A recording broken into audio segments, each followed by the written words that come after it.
Okay, so I forgot what number episode this was, so yeah, it's awkward. So then I had to go and check because I was like, "What did you last post?"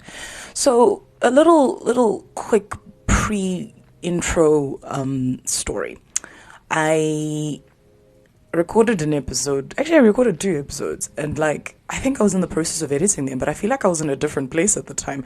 This is why I actually just think I need to post more often, because I'm starting to realize that my personality, well, not my personality, but my brain space evolves and moves so quickly that if I don't post often enough, the girl that wants to post one type of episode is not the girl who's going to want to post the next type of episode. So if I don't just record it and edit it and post it, it's not going up.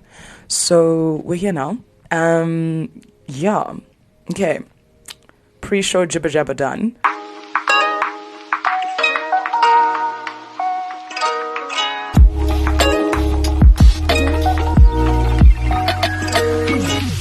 Welcome to a potential podcast with Tracy Lee. This is episode 22, if you count the trailer, and 21 if you do not. I just need to double check that I'm not just saying that. Yes, it is episode 22. Anyway, yeah, guys. Hey, what's up? What's going on? What's the vibes? As you can tell, I'm in much better spirits than the last episode I posted, which was a little bummed, not gonna lie. I technically took a month off to be really bummed and just kind of live in that bummed place. So, yeah, that was not fun. But it was kind of fun because I let myself just be bummed. You know what I mean? But yeah, anyway, so what I promised, I think it was my last episode or the one before, because I do need to post more than every 2 months, is that I would read the letters I wrote to myself when I traveled to Korea. Now, let me tell you a little something about how I structured these letters. There are currently about, I think, 7 or 8 of them currently sitting in the cloud, in the ether, in the internet somewhere. And they are on their way to the future, so to speak, because I use this lovely service called Dear FutureMe. And what it is you obviously write an email to yourself in the future, and then you send it on the website, and then it arrives in the future. I've actually used it a couple times. I used it, I think I wrote one maybe in high school to myself, I think 10 years later or something like that. I lost those because I don't think I have those email addresses anymore. I think I sent them to I don't even know. Anyway, so I can't find my older ones. I think I only have one that I wrote to myself from 2017. Yeah, I don't know where that one is. I think it's somewhere in my Yahoo account. Anyway, the point is I used the same thing, and I was like, I'm going to write myself a letter for every month I'm in this new country on this new adventure. I guess I want to say encouraging myself. I'm not sure, because I feel like by the end of it, it just felt like therapy. If I'm honest, because I'm now thinking about the letters I wrote.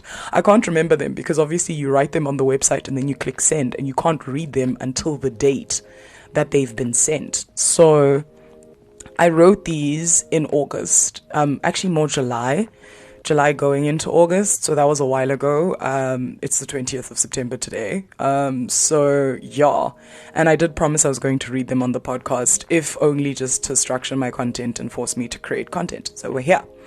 So the first letter, actually no, yeah. So I wrote 13 in total. I didn't send all of them because by the time I think I was going to send letter 8 or 9, I can't remember which one, because I like complicated numbering. Apparently that's my style. Anyway, 8 or 9 is when I found out I wasn't going. So I didn't send the rest. So yeah, we're just going to read the ones that are in the ether at the moment. I think I've scheduled them for the 29th of every month. But yes, so I wrote one pre-letter, one just to hold myself accountable to a promise I had made to myself, and then the others are the monthly check-in therapy sessions, because I said, from what I was writing, I was going through things. So yeah, I haven't actually read this letter since I wrote it. Yeah, I'm just gonna read it, I guess, word for word, and let's see how it goes. I'll probably stop for reactions in betwixt, but here we are. So yeah, the letter goes like this. Dear future Tracy Lee in Korea, this is letter 1 of 13. As you know, I decided to write to you each month we are in Korea. This is our personality check-in to make sure you haven't signed any social contracts you can't get out of. No friends you don't want, things you don't want to do, or places you don't want to go. First, I want to say I love you, and Jesus loves you, and God has got you. Never forget any of these things. Say them right now. You know, affirmations. Jesus loves me, Tracy loves me, God has got me. Legitimately, this is me commenting, not me writing in the letter. I literally wrote these things, but let's move on. Okay, back to the letter. Okay, so let's get into it. I did have to do a bit of editing because I realized that some of this stuff is quite personal.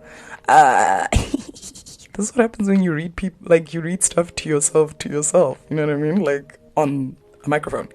Anyway, okay, so I just finished the affirmation. Let's proceed. Cool. I just listened to Home and Bald. Michael Bublé is my cry all you want music. Okay, I just do want to make a side comment as current Tracy.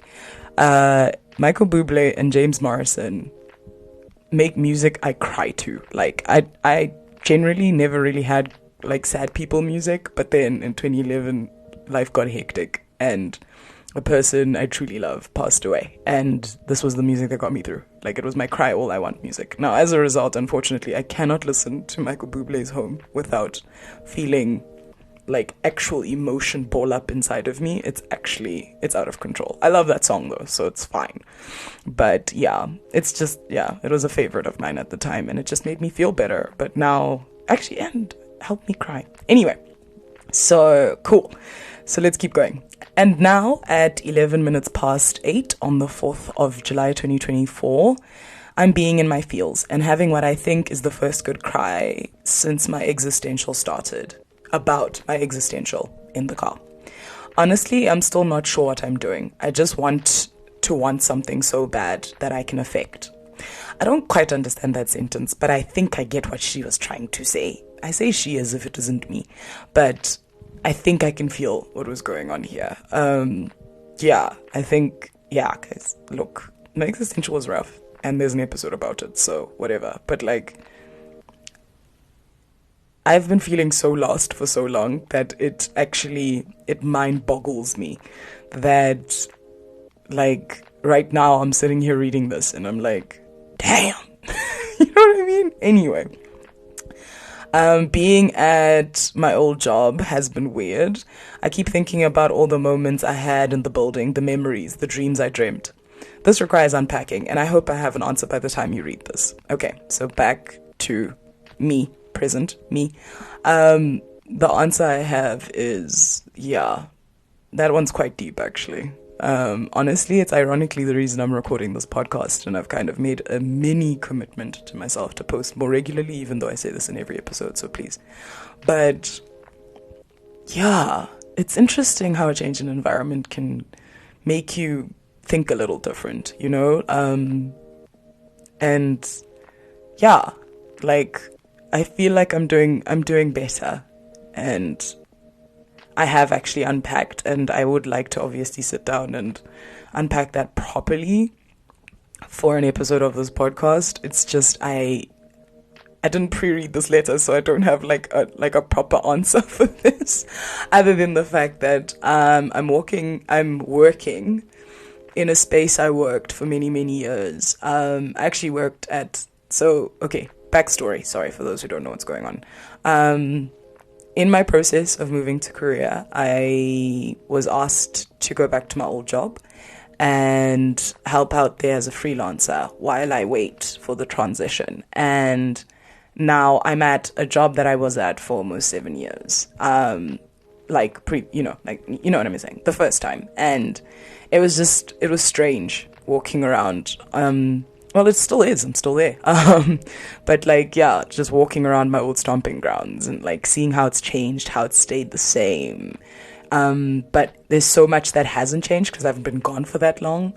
But it's interesting to go back to a space where I was younger. You know what I mean? Like much younger. Also because of the fact that I left my old job just on the back of the pandemic. So there weren't people in the office. Like it wasn't what it was. So the memories I have are of me at a much, like I was in my 20s. Like my proper solidified, ingrained long-term memories are me in like my 20s. Because I turned 30 and I think I changed jobs maybe months later.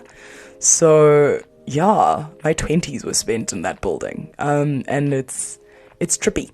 It really is. But in a, like, it wasn't a good way for a while, but I don't even think it's the environment's fault. It's more just me. Like, a big part of me was like, I don't want to go backwards. I don't, which is the reason I never went back. But, you know, I don't want to go backwards. I don't want to feel like I'm doing the same thing again. And that's, I think, what I was going through for the past month when I disappeared. And now I'm on the back of that, and I'm realizing that this is all on purpose. Also, side note, I'm going to Korea in the future, like, well, not the future, but like, you know what I'm saying, like in a couple months. I'm not leaving as quickly for the update on that, if anyone cares. But yeah, which means that I'm going to be at my old job, but not my old job, for a little bit longer. Thank God. But yeah, actually, I get to that later in the letter because I actually did pause to read it because I was like, girl, you're just telling all your stories. Well, not all my stories, but I was also like, shame. I wrote this as a personal letter to myself, so I didn't want to just expose people and stuff like that. So I had to take some stuff out. Anyway, so yes, the answer that I have by the time I read this is I'm doing better and I'm taking advantage of taking the time to just experience this, I guess, me going backwards, but not really going backwards because I'm not really going backwards. Taking the time to do something I've already done, to use the brain space to do other things. Henceforth, why we are here and we're doing this. But yeah, this is going to get very waffly because keep in mind, I'm going to be commenting on this letter as I go. So get into it, yeah? Okay, cool. If you don't show up as yourself in every situation, you are less invested. This is the thing. Just be yourself so you can own it. I know why I wrote this. I wrote this because, actually I explained it. Let's just keep reading. Also me and my commentary. The last part came from my breakfast with one of my faves on Friday. I realized that one of the biggest problems I have is trying to make myself fit into an impression that I think people have of me. Like, I expect that people want to meet this type of person and then proceed to try and live up to the expectation that I have built of myself from myself. What I'm trying to say is promise me that you're being you, all of you, all the time. Now we can comment.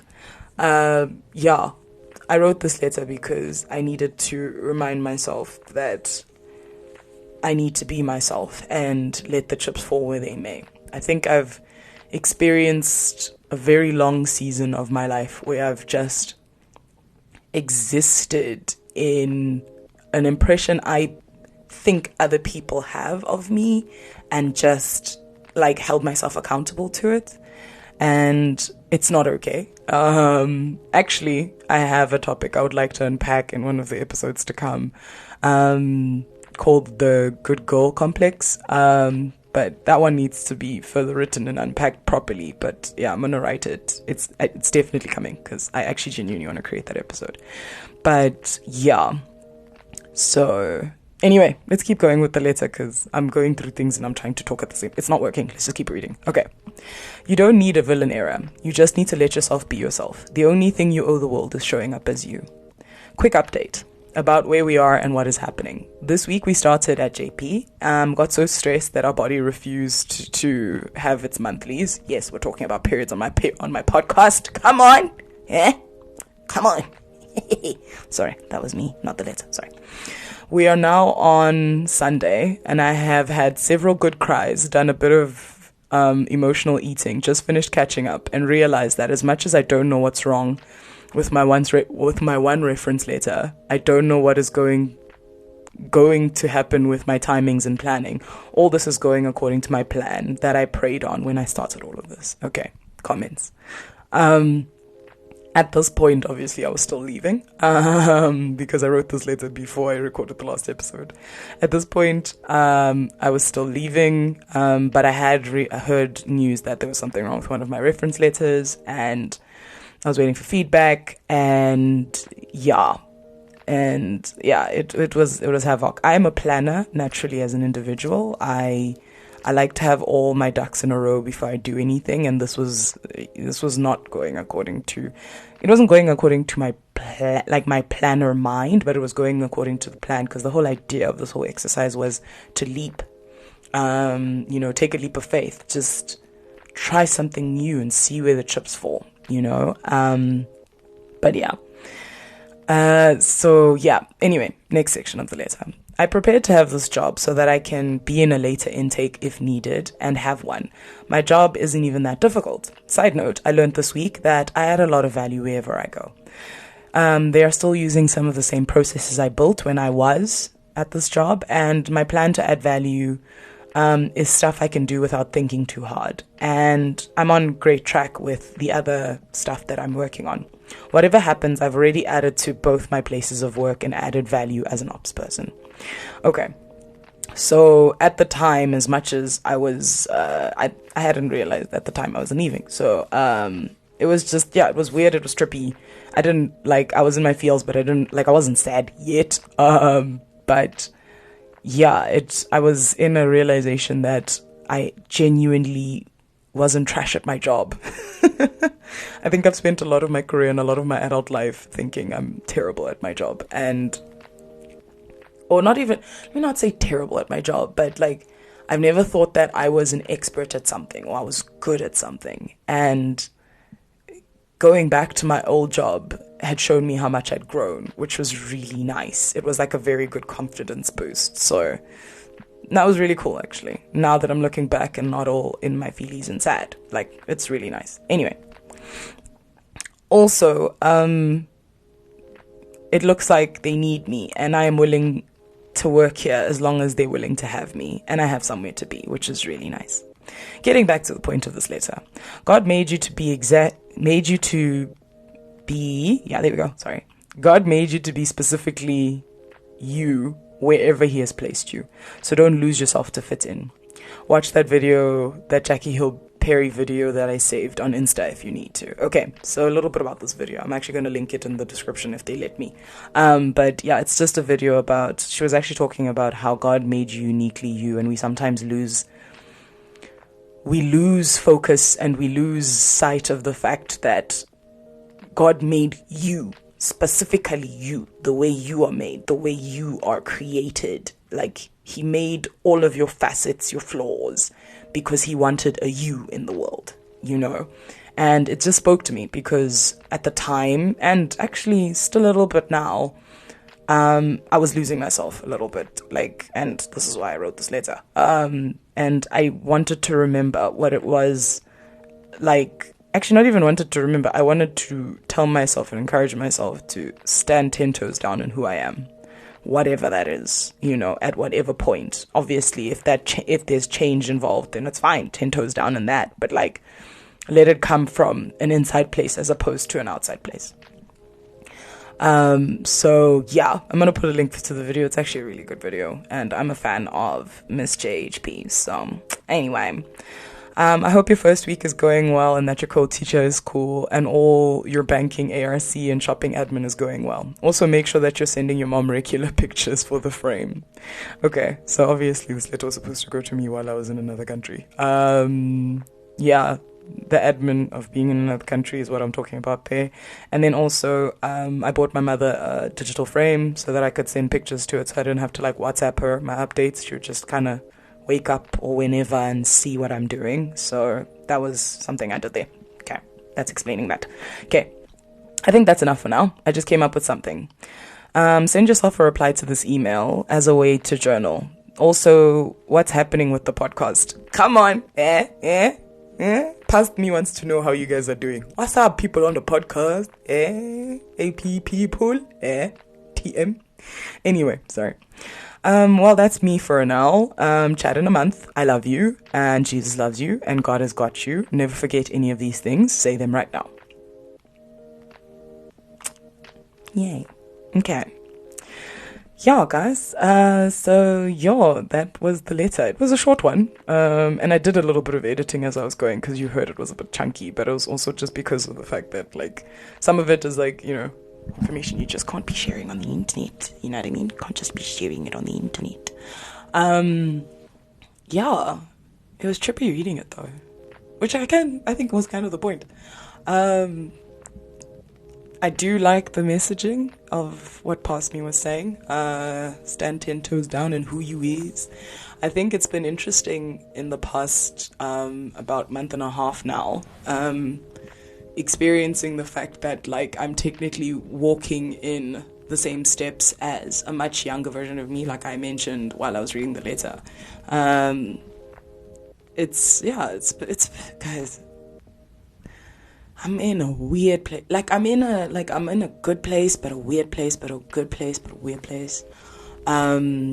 Yeah. Dude. So anyway, I said I would read my letters, and we read the letter. It was a bit chunky, because like I said, there's other people's information and stuff in there. So I had to do some chopping. But yeah, right now I'm doing okay. If I'm honest, like, I'm not gonna sit here and say happy, whatever it is, but like, I'm doing okay, and I have a couple pod episode ideas. So yeah, this is just me creating, dog, and hoping for the best. So I guess thank you for listening to me read the first letter, guys. I think, yeah, like I said, the next one I think is coming in a couple days. I obviously won't record it immediately. Let's be serious. I mean, I could, but I'm not going to. Come on now, let's be serious. But I will try as much as possible to read it as soon as I can on the pod. I do need to read these ahead of time, though, because I'm just out there just talking my business. Imagine my business. Anyway, thank you so much for listening. Yeah, and let's go on this journey together. So yes, I'm going to be reading the letter sporadically in between the episodes, and I have other episodes where I just have topics I want to discuss. So yeah, like I said, we're going into, I'm not going to call them video essays, because I'm not going to do video essays. Let's let that go, guys. Like, every time I talk about video format, it freaks me out, and then I get in my head, and then I don't do it. So let's just say we're going to have vocal essays. Let's call it that, bruh, because that's what it is. Yeah, this has been a potential podcast with Tracy Lee. I pray this podcast and I live up to our potential. Okay, I love you. Bye.